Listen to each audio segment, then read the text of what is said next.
Greetings, everyone. I am Jerk, and this is the big show. Is everyone over their 300th Kraken extravaganza hangover?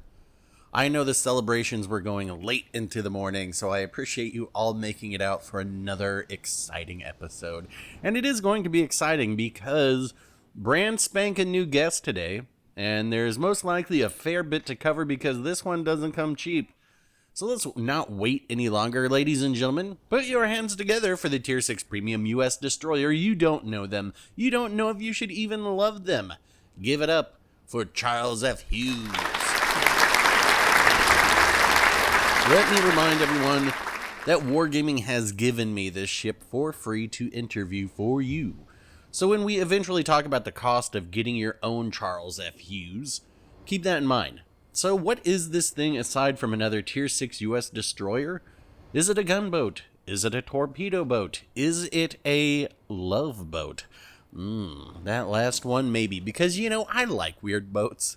First, however, let's get the party started in the captain's quarters with Albert Gleaves, kicking it with Old Bay seasoning and Jersey Bon Jovi. So at the 10,000 foot view, Charles F. Hughes is a Benson with one less gun and faster, shorter range torps. Oh, and it's speedy. I think I've hit 43 knots with this setup and speed boost active.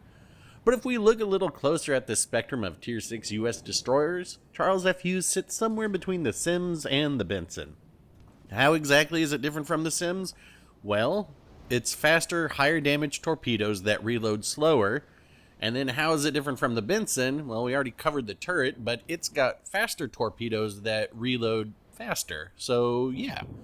In the spectrum of ship variety, I'll be honest, I wasn't even sure there was space for a different ship between the Sims and the Benson, but apparently there is.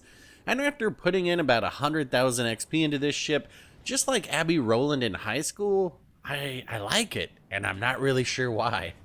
I've seen some of the other CC reviews of this ship so far, and I wouldn't normally say this, but I think they're wrong. Well, they're right, but also wrong. Putting Halsey on here is just nonsense. If you build this out to be a gunboat, then you are correct. Just take out the Benson. But if you put on Gleaves and tweak some things around, this is honestly a pretty decent torpedo boat. And I think some people were expecting like an American Shimakaze, of which this definitely isn't. There is a little stat on this ship that I think is being overlooked, and that is the combination of torpedo detection range and torpedo speed. Now put on your beautiful mind hats and get ready for the magical mystery world of math. If you take the speed of these torpedoes at 68 knots, multiply it by 2.6, and then divide the detection range by that number, you get a reaction time of about 7 seconds. However, if you configure Gleaves accordingly and maybe toss on Azure Lane Atago, your detection range drops below a kilometer all of a sudden, and that makes the reaction time near 4 seconds for these torpedoes, and that gets you right within a stone's throw of the most hated destroyers in this game. So, American Shimakaze then? No, of course not. But American Yukikaze? It's more likely than you think. Now, if you can dig deep into your memory banks of about 30 seconds ago when I showed you my commander setup, you may recall I wasn't using that Gleaves perk that lowers the detection range and lowers your torpedo reload speed in this game. Nor was I using an Azure Leg Atago to lower it even more. But I did try it out in multiple matches and then went back to this setup and used Gleaves skill solo, and I will tell you, I had some very good games with base XP in the mid 3000s, and doing the numbers in my head, I would guess the reaction time in there for the torps was about 5.5 seconds, maybe 6, and while that's not as insane as 4, it is still pretty decent, and with the speed these turrets turn, maybe perceptive isn't really required. F you, North Carolina, and that's going to get us into something a little bit deeper with Charles F. Hughes. And that is that this ship isn't for most players. Not only is its unique abilities minimal for the asking price, it also requires some specific commanders to really excel in it, and an even more experienced player to be controlling it. And I can hear some of you saying now, are you insinuating that you are experienced player controlling it? All you did was yoink that North Carolina. What have you done that's so fabulous? And in this match, nothing much. But we still have a little while to go. And I promise that you'll get to see more once I get over to this B cap. And you may have noticed just a moment ago I was pinging the map to let my teammates know the direction of the closest destroyer. And now that Benson has been spotted, and while these two destroyers are spotted at B, it would seem that as soon as I accidentally spot an AFK battleship, my teammates are going to instead tunnel vision on it rather than shooting these immediate threats.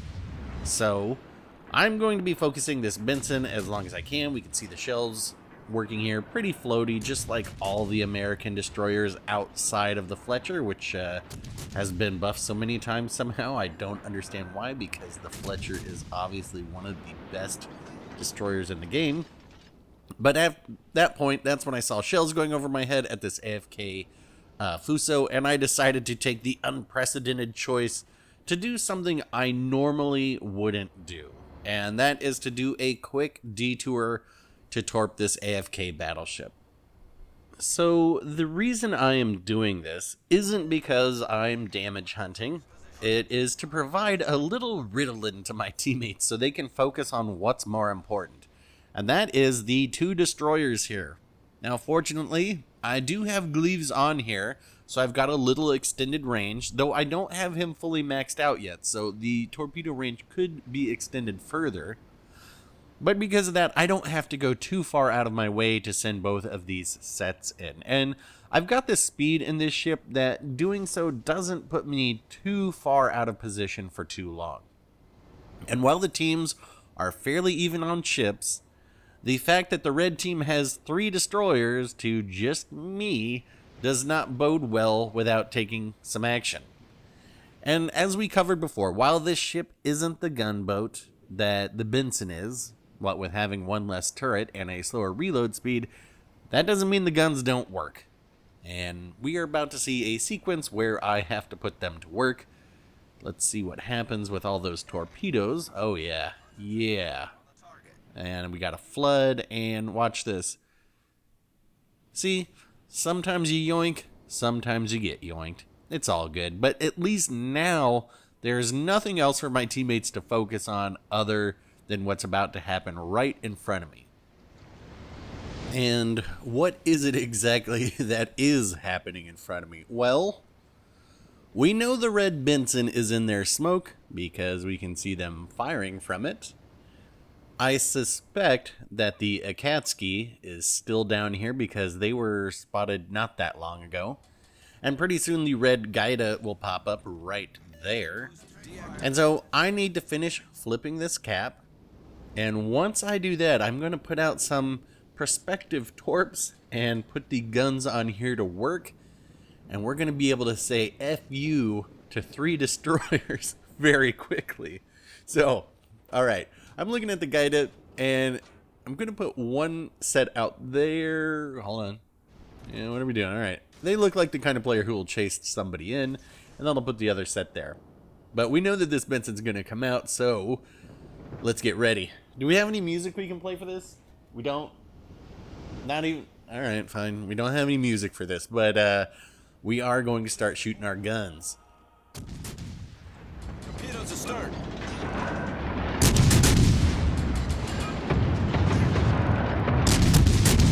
Alright, here we go.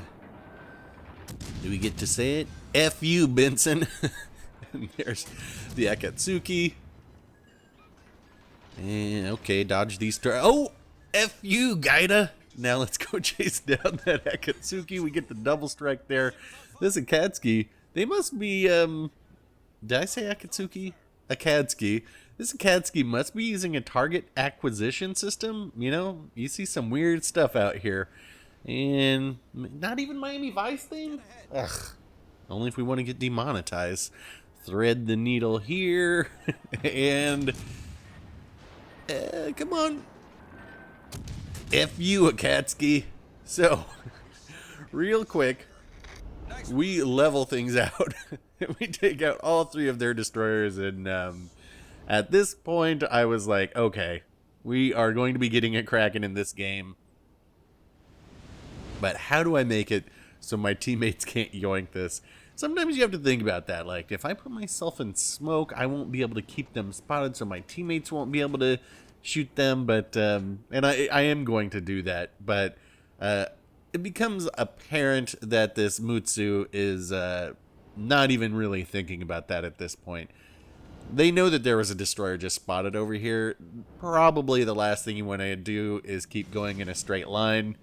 I'm just going to stack those torps on top of each other. And you saw that I held them a little bit longer so I could get closer.